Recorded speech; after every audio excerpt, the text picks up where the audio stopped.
আজকে হচ্ছে ইতু পুজো, তার জন্য এখানে সব রেডি করছি। এই যে তোমাদের কার কার বাড়িতে ইতু পুজো এইভাবে পুজো করা হয় অবশ্যই কমেন্ট করে জানাবে। আমাকে প্রচণ্ড ঠান্ডা লেগেছে, গলার ভয়েস শুনে বুঝতেই পারছো।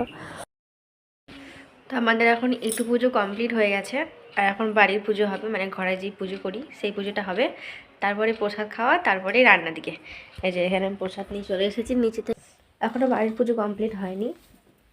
কালকে সন্ধ্যাবেলা প্রভুদেরকে চাদর পরানো হয়েছে, যেহেতু ঠান্ডার দিন। সেই ভিডিওটা আমি নিতে পারিনি, কারণ বাবা চাদরগুলো পরিয়েছে, তো আমি পরালে অবশ্যই নিতাম। চলো পুজোটা করে নিই, তারপর দেখা হচ্ছে। ঠান্ডা প্রচণ্ড লেগেছে আমাকে, কথা বলতে পারছি না, মনে হচ্ছিল নাকে কথা বলছি, এরকম অবস্থা। তো এখন আজকে যেহেতু ছোটো লবান, তো আজকে আবার গুলুনি গোলা হবে, মানে লবান করা হবে। তার জন্য আমি মূলো নিয়েছি, মূলোগুলো কেটে আর তার সাথে আদা দিয়ে ভালো করে বেটে নেব গুলুনিতে দেওয়ার জন্য। তোমাদের সাথে শেয়ার করবো আজকে, সেদিনকে আমি কাজে টাইপে করতে পারিনি, কিন্তু আজকে ঠিক করবো। চলো এগুলো কেটে নিন। তার এবার একটু ছাড়াতে ওইটাকে দিলা বাদাম, কাজু বাদাম, আর এরকম বাদাম।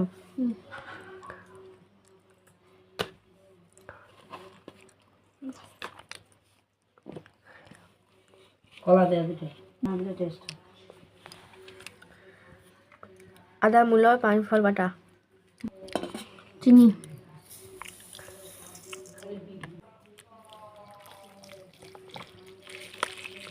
চলো এবার খেয়ে নিই। সকলকে টাটা। ভিডিওটা কেমন লাগলো অবশ্যই জানাবে, ভালো লাগলে লাইক করবে আর আমার চ্যানেলটাকে ফলো।